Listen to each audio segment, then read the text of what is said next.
Hey, 7th grade, Mr. Hildebrand here with our lesson from today, which is Monday the 14th of September. So we did start off today's lesson by watching the myth of Prometheus and talking about the origin stories that the ancient Greeks told out of this myth of Prometheus. So feel free to check this out, search this on YouTube right here if you're curious and want to get caught up on the myth. We followed that up by talking about where ancient Greece is, and we went to Google Maps, and we saw that this is modern day Greece, obviously on Google Maps. We talked about a city that we're going to talk about the next couple of days is Sparta, and how that city doesn't exist anymore, but it was on this part of ancient Greece. Okay, and we kind of zoomed out. We saw the rest of Europe here. We saw North Africa and Egypt that we talked about this year.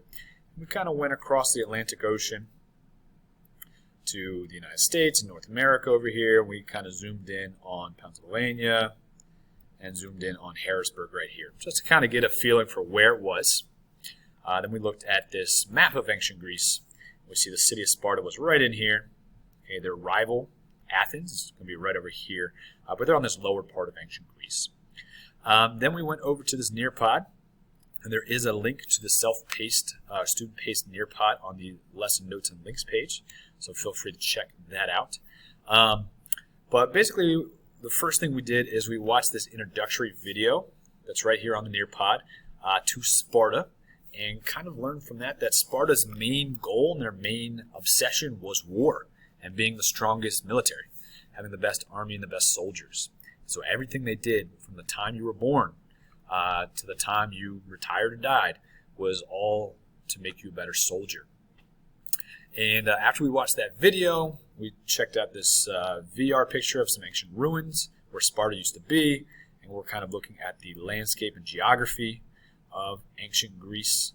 Well, this is modern day Greece, but where Sparta was, situated in the mountains there. We talked about they were the greatest military power in ancient Greece, specifically as far as the army goes. Their only goal was to be military strong. They started off as a monarchy, where they had a king. Remember, monarchy is a government, one person in charge, and that's the king. We also talked about, when boys were age 7, they were sent to military camps where they would learn to be good soldiers. We'll talk more about that in a second.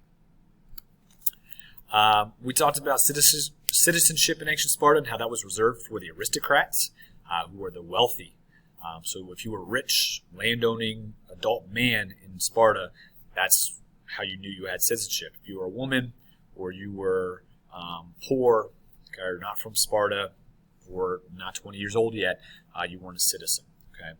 We did also talk about how the Spartans had slaves, and they got their slaves through war. A lot of times they would fight with other Greek cities and other cities at the time, and if they defeated or captured any enemy soldiers, they would force them to be slaves. Okay. We also talked, I'm going to skip over this real quick. Give me a second.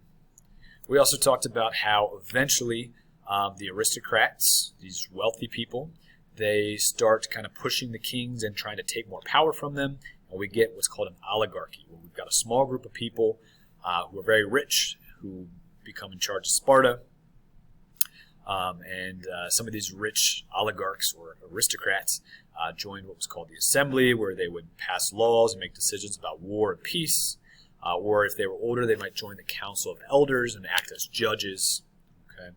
And it kind of helped the kings run Sparta.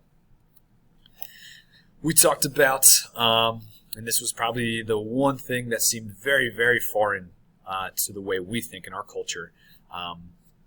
We talked about how in Sparta, from the time babies were born, they were inspected.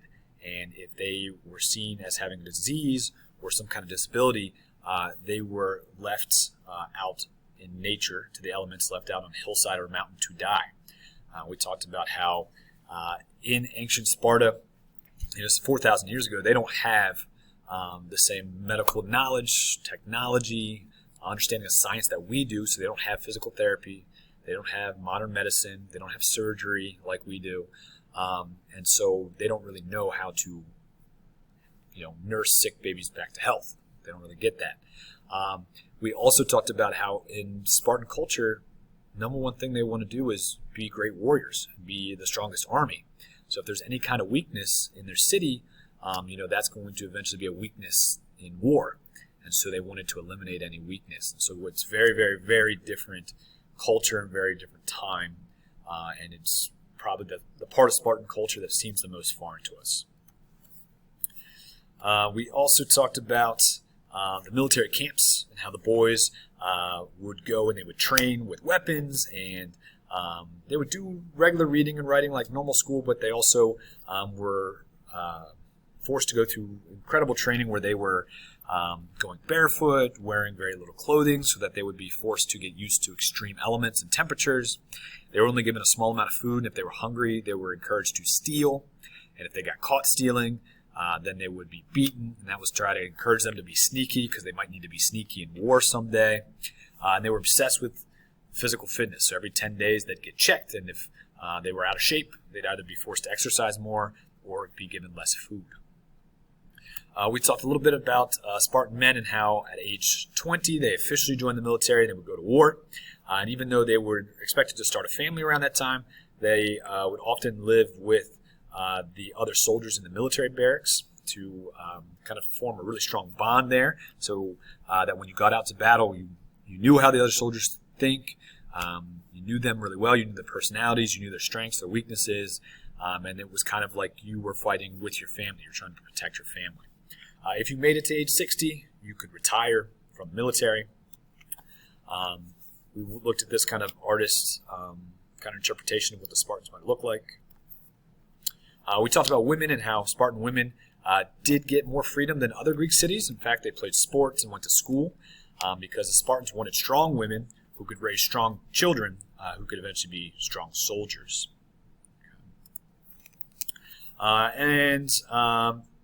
We didn't quite get to their social classes, so that's something that we're going to pick up tomorrow. Okay, so folks, if you have any questions, there's no new homework for today. Just catch up, check your hack, catch up on the old stuff. If you have questions, feel free to send me an email, and stay tuned for tomorrow's lesson.